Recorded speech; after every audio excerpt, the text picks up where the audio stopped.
जैसे बने वैसे धन कमाओ, जैसे बने वैसे जवान के स्वाद के लिए जो मनावे सो खाओ। इससे तेज बढ़ेगा, प्रसन्नता होगी, चिंता शोक नष्ट होंगे। ऐसे उद्विग्न अशांत चित्त मूढ़ात्मा पशुवत व्यवहार करने वाला कभी तेजस्वी नहीं होता। इसलिए पहला, अपने जीवन को यदि मंगलमय बनाना चाहते हो तो ब्रह्मचर्य को सुरक्षित रखो। चाहे गृहस्थ हो चाहे विरक्त हो, नियमित संयम पूर्वक आसन, प्राणायाम, व्यायाम, सात्विक आहार, भगवत चिंतन, इसके द्वारा ब्रह्मचर्य पुष्ट किया जाता है। ब्रह्मचर्य मत रखो, ये एक हवा चल गई है। डॉक्टरों से पूछो, कहते हैं कि ऐसा करने से लाभ मिलता है। ऐसे सीरियल बनते हैं, नौटंकी सिनेमा बनते हैं जिनमें भोग प्रधानता दिखाई जाती है, अश्लीलता परोसी जाती है, जिससे नौजवान बच्चे सतमार्ग की बात तो जाने दो, गंदे मार्ग की तरफ बढ़ते चले जा रहे हैं। ब्रह्मचर्य बहुत आवश्यक है, जीवन है, सर्वस्व है। जहां तक हो सके भगवान का आश्रय लेकर इसे बचाओ तो तुम्हारा जीवन स्वस्थ, स्मृतिवान और प्रसन्नता, जिधर चाहोगे उधर उन्नति प्राप्त हो जाएगी। दूसरी बात, भोग विलासिता केवल लक्ष्य बन गया है, इंद्रियों का भोग। मनमानी देखने को मिले, मनमानी सुनने को मिले, मनमानी भोगने को मिले, मनमानी बोलने को मिले, बस मनमानी। हर इंद्रिय का मना खष्टान इंद्रियाणि प्रकृति स्थान करसती, मन और पांच ज्ञान इंद्रियां ये केवल प्रकृति के भोग में ही लगी। भोग विलासिता बढ़ती चली जा रही है। भक्त और भगवान की निंदा करना बहुत बड़ा अपराध है, लेकिन मलिन बुद्धि होने के कारण वो एक क्षण में जान ही नहीं पाते और वैष्णव अपराध कर देते हैं, भगवान की निंदा करते हैं। जो उन्नति के साधन है उनका तो त्याग किए हुए हैं, तो कहां से इनके तेज आवे, शांति आवे, प्रसन्नता आवे। जो इन असत बातों को छोड़ देगा और सत्य मार्ग में चलेगा वही उन्नतिशील होगा, लौकिक और पारलौकिक भी। देखो ना, लोग रुपए को थूक लगा के गिनते हैं, अपवित्र। अब वही रुपया सबके हाथों में जाएगा और वही ठाकुर जी के चरणों में जाएगा, अपराध नहीं बन रहा। लोग ऐसे, पहले धर्म पुस्तकों की पूजा हुआ करती थी, धर्म ग्रंथों की। अब लोग पन्ना पलटते हैं तो थूक लगा के पलटते हैं, बड़ा अपराध है। अगर पेज पलटना है और नहीं पलट रहा है तो आप जल का प्रयोग करो, थोड़ा जल रख लो और उसका प्रयोग कर लो, नहीं तो धीरे से आराम से पन्ना खोल, थूक लगाने की जरूरत नहीं, इससे अपराध बनता है। रुपए में भी थूक लगाने की जरूरत नहीं। देखो जो ऐसे किए, ऐसे किए, ये नोट गिनने की सामग्री है क्या यहाँ, ऐसे किए, बस ऐसे गिन रहे। तो ना रुपए को थूक से गिनो और ना किसी ग्रंथ को, ऐसे नहीं पन्ना खुला मुंह में ऐसे लगाया। ऐसे भोजन का बहुत बड़ा असर पड़ता है जीवन में। मुझे एक बार स्वामी मौजानंद जी महाराज मिले तो उनके साथ 8-10 साधु और थे। वो एक गांव में से गुजर रहे थे तो एक भक्त ने आकर के प्रार्थना की कि महाराज आज सब यहीं रुको और भोजन पाओ। महाराज सब संतों ने भोजन पाया, सब संतों का मन बिगड़ गया, गंदे विचार आने लगे, गंदी भावनाएं, और सबको स्वप्न दोष हो गया। सुबह हुआ सब एक दूसरे से, तो महात्माओं को जब स्वप्न दोष हुआ सब एक दूसरे से वार्ता की, तो भोजन पवाने वाले को बुलाया गया और उससे पूछा गया कि तुम्हें महात्माओं की शपथ है, सच बताओ क्या संकल्प किया था। तो उसने बताया कि महाराज मेरे संतान नहीं, मैं काम भाव से युक्त होकर संतान की लालसा से आप महात्माओं को भोजन, इसे सबको स्वप्न दोष हुआ, सबके मन गंदे हुए। जब इतने एक भोजन का यह प्रभाव था, तुम गंदा भोजन रोज करते हो, तुम्हारी दुर्दशा मन की क्या होगी।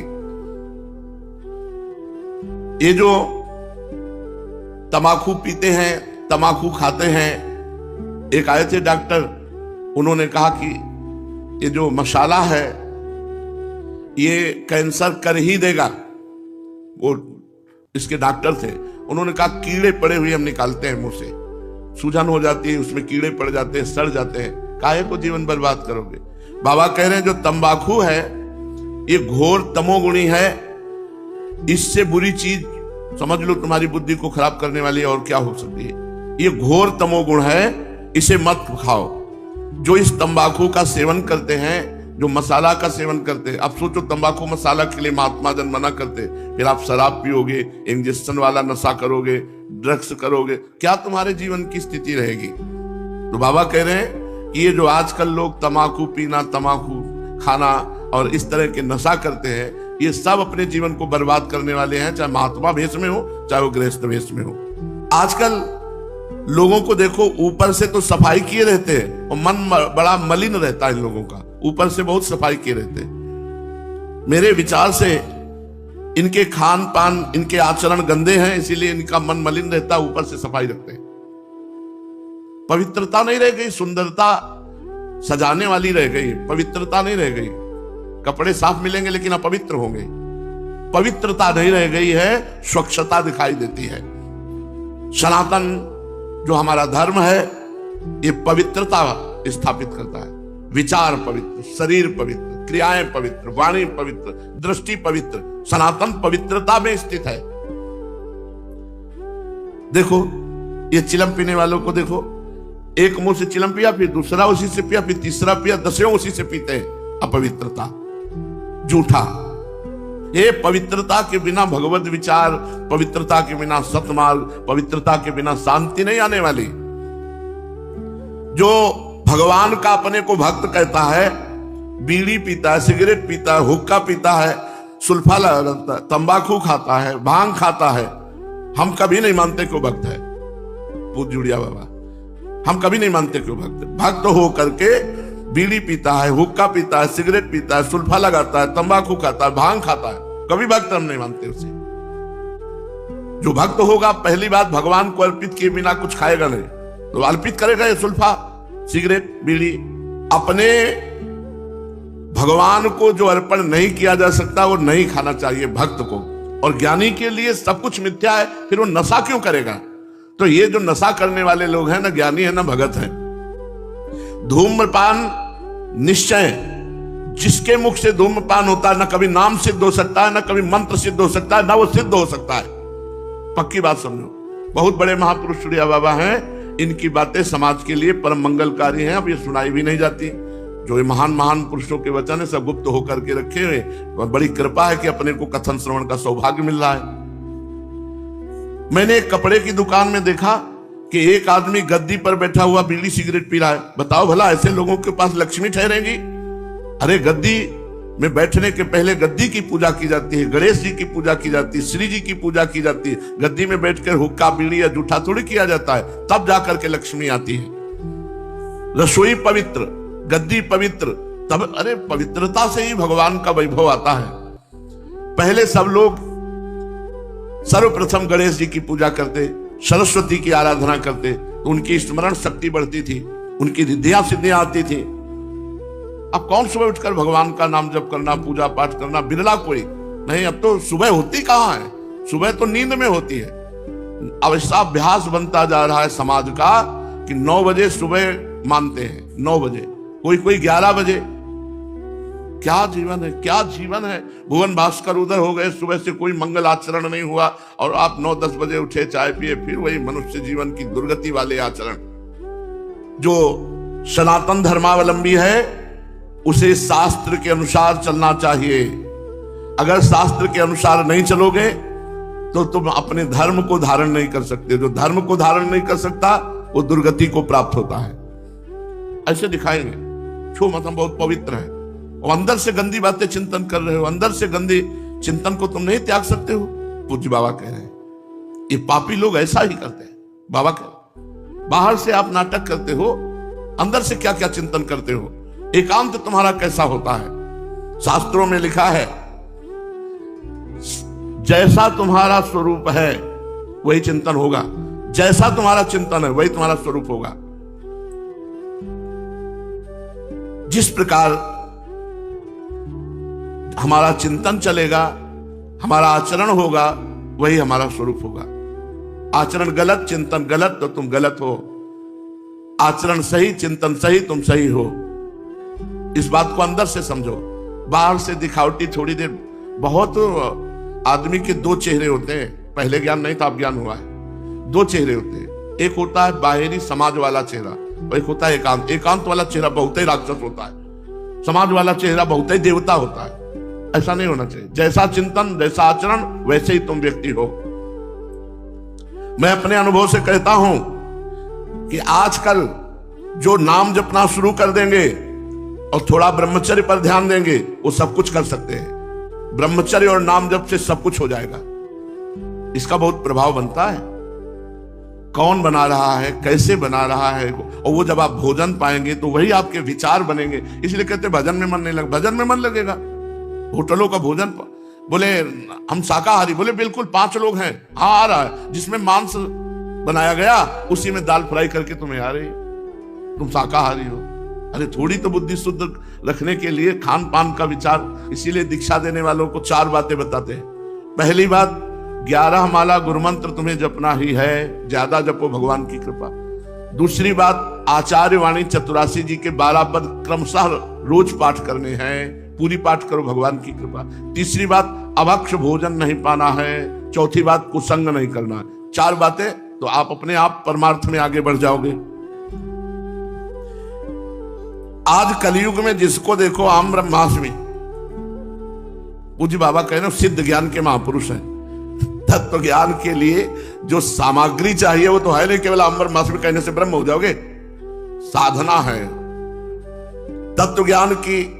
कलयुग में ऐसे आचरण करते हुए आशा रखना मूर्खता है। एक भाई आए थे, मार ब्रह्म ज्ञान की ब्रह्मानुभूति तक, अभी 2 ही 3 हमारे पास तो भगवान की कृपा ज्यादातर ब्रह्म ज्ञान और भगवत प्राप्त महापुरुष ही आते हैं, ज्यादातर ऐसे ही आते हैं। तो उनका भाई कुछ नहीं, अभी ककारा नहीं आता परमार्थ का, तुम्हें श्लोक पे श्लोक और बार फेंके जा रहे थे। उनका भाई तुम्हें ब्रह्म ज्ञान की तो बात जाने दो, परमार्थ का ककारा नहीं आता। हम कहा हमारी तरफ देख के बोलो, सही बात कह रहे ना? बोले जी। इस श्लोक याद कर लेने से थोड़ी ब्रह्म ज्ञान हो जाता है। भाई हमें श्लोक याद नहीं है, लेकिन ब्रह्म ज्ञान के मार्ग में चल करके ब्रह्मज्ञानी महापुरुषों की चरण धूलि का प्रसाद मिला है तो उससे पता चल जाता है। डॉक्टर को देखते ही पता चल जाता है आंखों में कि पीलिया है कि नहीं, कि कौन रोग है, तो उसका मर्म क्या। बाबा कह रहे हैं इधर उधर भोजन करे, इधर उधर खान पान कर रहे हैं, पवित्रता रख नहीं रहे हो। वो कह रहे हैं मैं ब्रह्मज्ञानी हूं, अहम ब्रह्मास्मि, इससे ब्रह्मबोध थोड़ी हो जाता है। हमारी बात मान लो, भगवान नाम जप करो। हम महापुरुषों के वचन ही कहते हैं। देखो बाबा कह रहे हैं हमारी बात मान लो, भगवान नाम जप करो, भगवान नाम कीर्तन करो, सबका अधिकार है, सबको भगवत प्राप्ति हो जाएगी। नाम कीर्तनम यस्य सर्व पाप प्रणाशनम। जहां नाम जप हो रहा, नाम कीर्तन हो रहा, सब विघ्न नष्ट हो जाते हैं, भगवान की प्राप्ति होती है। और नाटक मत करो भक्ति का। आजकल नाटक भी भक्ति के बहुत दिखाई देते हैं। अरे भाई वशिष्ठ जी, विश्वामित्र जी, ये सब नई सृष्टि रचने वाले महात्मा थे, वही किए जो सिद्धांत के अनुसार। इसलिए महापुरुषों के वचन सुनो, नाटक में मत फंसो। कहीं किसी जंतुर में, कहीं किसी के छूछा में कुछ। अगर दूसरे के कर कमल देख करके, रेखा देखकर उसे करोड़पति बना सकते हो, महाराज एक बार अपनी रेखा देख लो लौट के, और उसको तो बनाओ। बिना भगवान नाम जप के, बिना भगवान नाम कीर्तन के, इन आडंबरों से कुछ नहीं होने वाला। एक ब्रजवासी कोई हस्तरेखा देखने वाले होंगे तो यही जब प्रकाश प्रवचन गए तो उन्होंने कहा मैं बहुत गुस्सा आपके ऊपर आई थी, कहा नहीं चाहिए, आपकी दुकान बंद हो जाएगी, तो इस बात से आना चाहिए। बोले फिर बाद में सत्संग सुना तो आप पे श्रद्धा हो गई, तो हम आपके दर्शन करने आए। हम किसी का अहित नहीं कर रहे, लेकिन हमको इस बात का प्रकाश करना होगा कि हमारा सनातन धर्म क्या है, हमारे शास्त्र क्या है। नहीं तो जिसको जो मन में आ रहा है, जो मन में आ रहा है वैसा करता चला। मनमानी शास्त्र के अनुसार नहीं चलने वाले लोग ये पाखंडी होते हैं। शास्त्र के अनुसार चलो तब बात मानी जाएगी, जो महापुरुषों ने कहा है। और कहीं शास्त्र में अगर आपको दुख निवृत्ति करनी है तो आप शास्त्रीय पद्धति से अनुष्ठान करो। गायत्री मंत्र का अनुष्ठान करवाओ, श्रीमद् भागवत का अनुष्ठान करवाओ, महामृत्युंजय का अनुष्ठान करवाओ, अन्य मंत्रों का अनुष्ठान करवाओ, वेदज्ञों के द्वारा बैठाल कर पवित्र। और देखो आपका अनुष्ठान पूर्ण होते ही आपकी कामना पूर्ण हो जाएगी, आपके रोग में फर्क पड़ जाएगा। मृत्युंजय जप करके देखो, करवाओ आप। ये पवित्र अनुष्ठानों का शास्त्रों में वर्णन पाया गया है, व्रतों का, अनुष्ठानों का, तपस्या का, तीर्थयाटन का, इसका फल पाया गया। ये सब नौटंकी नाटक से, छूछा से कुछ नहीं होता है। कुछ नहीं, हमारी बात मान लीजिए, कुछ नहीं है, केवल मन का एक भ्रम है। अगर छूछा से होता तो वशिष्ठ जी जैसे छूछा करने वालों में कमी नहीं होती। कह रहे सुनो भरत भावी प्रबल बिलख कहो मुनिनाथ, हानि लाभ जीवन मरण जस अपजस विधिहान। बड़े बड़े विचित्र विचित्र नाटक हो रहे हैं। कलावा की दुकान जिसके है उसको तो अमंगल हो ही नहीं सकता यदि इतना कलावा बांधने से। कलावा में जब कोई वेदज्ञ मंत्र के द्वारा उसको बांधता है तब उसमें होता है। वेदज्ञ जो पवित्र आचरण करने वाला, त्रिकाल संध्या करने वाला, मंत्र जाप करने वाला, वो जब अपने हाथ में लेकर मंत्र पढ़ते हुए तो उसका कुछ प्रभाव होता है। बाबा कह रहे हैं कि भक्ति में भी नाटक मत करो। मुख्य पार्षद श्री गौरांग देव जी के श्री हरिदास जी महाराज जो यवन कुल में प्रकट हुए थे, जब काजी उनके ऊपर कोड़ों की मार लगा रहा था तो यही बोले कि हरि बोल हरि बोल हरि बोल। सत्यता में कोड़े खा रहे हो, हरि के सिवा कोई नाम नहीं ले रहे। एक बार भी हरि से नहीं कह रहे कि मुझे बचा लो। रक्त की धाराएं निकल रही है और प्रेमोन्मत्त होकर नाम कीर्तन कर रहे। भक्ति में नाटक नहीं चलता, कसौटी होती है। महाप्रभु जी ठाकुर हरिदास जी को दौड़ करके प्रेम आलिंगन करते थे और वो दूर हटने की कोशिश करते कि प्रभु मैं नीच हूं, मैं अधम हूं। तो चैतन्य महाप्रभु कहते तुम्हारे स्पर्श से मेरी देह पावन हो जाती है। हरिदास जी से कहते। तो अपने भक्ति को इस कोटि में लाओ कि अगर हमारे ऊपर कसौटी कसी जाए माया की तो हम उसमें खरे उतरे। नाटक नहीं भक्ति में होना चाहिए। सनातन परमात्मा का नाम है और सब परमात्मा के अंश है, इसलिए सब सनातन है। पूज्य बाबा कह रहे हैं। इसलिए विवेकानंद जी, लोकमान्य तिलक आदि अभी के वर्तमान के बड़े बड़े जनों ने सनातन की महिमा को दिखाया है जाकर देश विदेश सब जगह कि सनातन क्या वस्तु है। हमारे यहां भोग नहीं, हमारे यहां योग प्रधान है। भोग प्रधान देश तो और है, हमारा योग प्रधान धर्म प्रधान देश है। इसलिए भारतवर्ष के लोग परम वंदनीय हैं जो धर्माचरण करते हुए योग मार्ग का अनुसरण करते हैं। आजकल जिसे देखो सब भ्रष्ट होते चले जा रहे हैं बाबा कहे, क्योंकि सब प्रमादी हो रहे हैं, सब भोग प्रवृत्ति वाले हो रहे हैं। जिसके घर में जिसके हाथ से जहां जैसे मिले बस केवल भोग, कोई मतलब नहीं रह गया। धर्म मर्यादा इसका कोई मतलब नहीं रह गया। आजकल के ज्ञानी आचार विचार भ्रष्ट हो रहे हैं। पहले था जिसका आचार विचार जितना ऊंचा उतने विशुद्ध ज्ञान उसको होता था। इसलिए आचरण ठीक करो, विचार ठीक करो, खान पान ठीक करो, तब तुम्हारा मार्ग प्रशस्त होगा। अगर ये सब तो फिर तुम्हारी बुद्धि ही भ्रष्ट रहेगी। भगवान कहते हैं अविद्या, अविद्या का त्याग करके विद्या को स्वीकार करो। यही अविद्या है। जो मनमानी आचरण, बस एक शब्द में समझ लो, मनमानी आचरण ही अविद्या है और शास्त्र आज्ञा के अनुसार चलना ही विद्या है। कोई संध्या उपासना करने के लिए तैयार नहीं है, कोई भगवत पूजन ब्रह्म मुहूर्त में करने के लिए तैयार नहीं है। कितने बड़े बड़े महाभागवत हो गए हैं जिन्होंने त्रिकाल संध्या की है। बहुत बड़ा प्रभाव पड़ता है संध्या से, बहुत बड़ा प्रभाव पड़ता है। आज सबकी बुद्धि इसीलिए भ्रष्ट होती चली जा रही। भुवन भास्कर को कितने लोग नमस्कार करते हैं, कितने लोग अर्घ दान करते हैं। गायत्री जप का इतना बड़ा महत्व है कि आप जो चाहें उससे प्राप्त कर सकते हैं। गायत्री मंत्र में बड़ी सामर्थ्य है। बिना कोई मंत्र जप करे शास्त्रों का अर्थ समझ जाएगा। आजकल जिसको देखो प्रवचन करता बनता है। पूज्य बाबा कह रहे स्वयं मंत्रानुष्ठान नहीं तो शास्त्रों के शब्दों का अर्थ समझ जाओगे। पहले 8 वर्ष के अवस्था से ही ये संस्कार डाले जाते हैं, यज्ञोपवीत, त्रिकाल संध्या, गायत्री जप, तब वो जाकर के शास्त्रों को समझते थे। जब भजन करो तो अपना आसन होना चाहिए, चाहे वो कुशासन का हो, कंबल का हो, ऊन आदि का, अपना आसन होना चाहिए। क्योंकि वो एक आसन बराबर जिस पे बैठा जाता है उसमें भजन के परमाण हो जाते हैं। तो आपका मन कितना भी विक्षिप्त हो, जब उस आसन पर जाकर बैठोगे तो समाधिस्थ होने लगेगा। शरीर में 2 प्रकार के परमाणु होते हैं, एक उन्नति प्रदान करने वाले शुद्ध, एक अवनति प्रदान करने वाले अशुद्ध। जो जितेंद्री नहीं है, जिसका मन भगवान में नहीं लग रहा है, उसको कभी आसन पे नहीं बैठना चाहिए। नहीं, अशुद्ध परमाणु एकत्रित होंगे, आसन में बैठते ही मन चंचल हो जाएगा।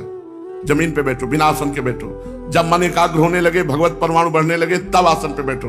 पूज्य बाबा कह रहे हैं महात्मा सदैव अपने आसन में ही रहे, किसी दूसरे के आसन में न बैठे। अगर कभी किसी के गृहस्थ के घर जाना पड़े तो अपना चाहे गमछा ही हो, उसी पर शयन करे, उसी पे बैठे, दूसरे के आसनों पे न बैठे। इससे उसके भजन के परमाणु पुष्ट होते रहेंगे। बिना भजन के कोई भी हो, कहीं भी हो, कल्याण नहीं हो सकता, मंगल नहीं हो सकता। इसलिए खान पान पवित्र रखो, शरीर पवित्र रखो, विचार पवित्र रखो, तो आपका भजन बनेगा। चलते हैं श्रीमद् भागवत महापुराण। प्रसंग चल रहा है, अक्रूर जी और कृतवर्मा ने शतधन्वा को प्रेरित किया। सत्राजित को मार करके वो मणि लेकर के भागा। अक्रूर जी ने कहा मणि तुम हमें दे दो। भगवान श्री कृष्ण चंद्रजू बलराम जी ने उनका पीछा किया। वो जनकपुरी के पास जाकर उसका घोड़ा गिर गया शतधन्वा का। भगवान ने दौड़कर सुदर्शन चक्र से उसकी गर्दन उतार दी। अब उसके कपड़ों में देखा तो सेमंतक मणि थी नहीं। बलराम जी से कहा हमने शतधन्वा को तो मार डाला, लेकिन इसके पास मणि नहीं। तो बलराम जी ने कहा हम यहां आ गए हैं तो विदेहराज जनक से कुछ चर्चा करेंगे, अब आप जाओ। शतधन्वा ने कहीं ना कहीं तो सेमंतक मणि रखी होगी, खोज करो, मैं विदेहराज से मिलकर के फिर आऊंगा, क्योंकि मेरे बहुत प्रिय मित्र हैं।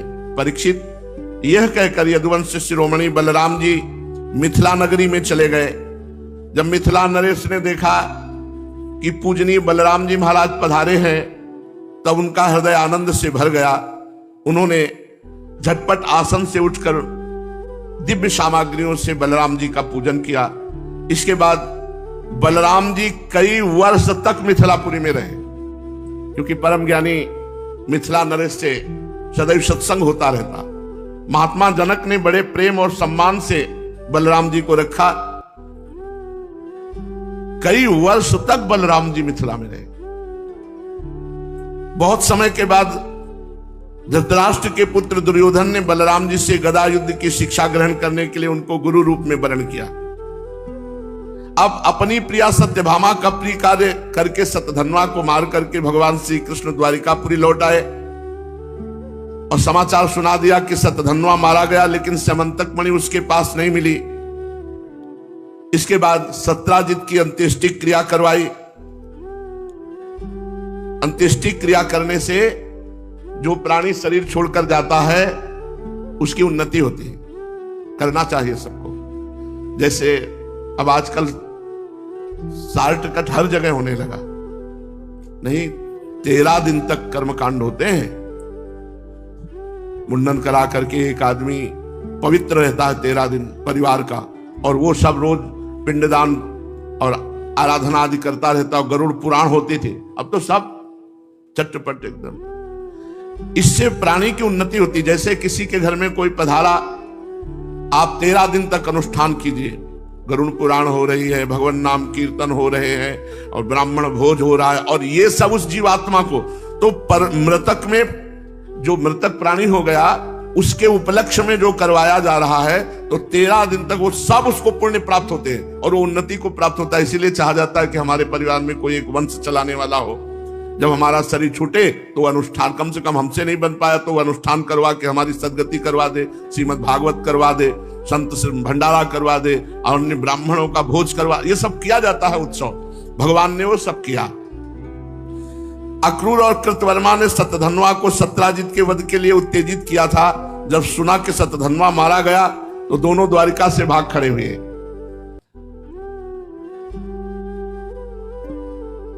बड़ा विचित्र खेल है। अक्रूर जी महाराज इतने बड़े भगत सेमंतक मणि लेके भाग खड़े हुए। भगवान ने पूछवाया कि अक्रूर जी कहा, तो बोले पता ही नहीं, द्वारिका में तो है नहीं। गुप्त दूत लगाए गए तो पता चला काशी में यज्ञ बड़ी बड़ी कर रहे हैं, यज्ञ भोक्ता भगवान को छोड़कर। अक्रूर जी को बुलवाया, भगवान ने खूब स्वागत सत्कार किया और मीठी मीठी प्रेम की बातें की, और मुस्कुराते हुए अक्रूर जी से कहा, चाचा जी इस समय बहुत दान धर्म कर रहे हो, हमें मालूम है कि सेमंतक मणि आपके पास है, 8 भार सोना रोज देती थी। आप जानते हैं कि सत्राजित के कोई पुत्र नहीं, सत्यभामा नाम की उनकी लड़की हमें ब्याही गई है, तो उनका तिलांजलि दान सत्यभामा के पुत्र ही करेंगे, इसलिए वही उत्तराधिकारी होते हैं। तो समंतक मणि आप दिखा दीजिए, सत्यभामा को दे दीजिए। समंतक मणि तो सत्यभामा उनके पुत्रों को मिलनी चाहिए, पर मैं वही आपके पास ही रखूंगा, आप दिखा दो कि आपके पास है। चाचा जी आप बड़े व्रतनिष्ठ हैं, पवित्र आत्मा है, आप ही मणि रखना, पर आप दिखा तो दो। कितना कहना पड़ रहा है भगवान को।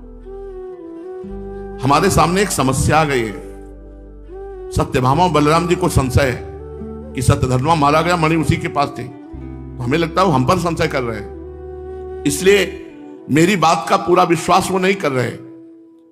बड़ी संपत्ति में बड़ी समस्या होती है, इसलिए महाभाग्यवान अक्रूर जी आप वो मणि दिखाकर हमारे इष्ट मित्र बलराम जी, सत्यभामा और जाम्बवती का संदेह दूर कर दीजिए, उनके हृदय में शांति हो जाएगी। मणि के प्रताप से लगातार बड़ी बड़ी यज्ञ कर रहे हैं, मुझे पता है आप, जिनमें सोने की वेदियां बनती है, खूब सोने का दान होता है। कहां से आता है सोना? जब बहुत कहा भगवान ने, तो अक्रूर जी ने वस्त्र में लपेटी हुई जेब में रखे थे, निकाल करके सूर्य के समान तेजस्वी मणि प्रकाशित हो गई भगवान श्री कृष्ण पर। भगवान श्री कृष्ण ने बुलाया सत्यभामा को, जाम्बवती को, और बुला करके सबको दिखाया कि ये मणि देखो अक्रूर जी के पास थी। फिर कहा अक्रूर जी से कि आप मणि रख लो। ये जो समंतक मणि का प्रसंग सुनेगा, श्री कृष्ण भगवान के पराक्रम से परिपूर्ण आख्यान सुनेगा, उसको जीवन में कभी कलंक नहीं लगेगा, और उसके जो भी पाप और अपराध हैं वो सब नष्ट हो जाएंगे। जो पढ़ेगा, जो सुनेगा, जो स्मरण करेगा, उस समस्त पापों से छूटकर परम शांति को, भगवान की भक्ति को प्राप्त करेगा।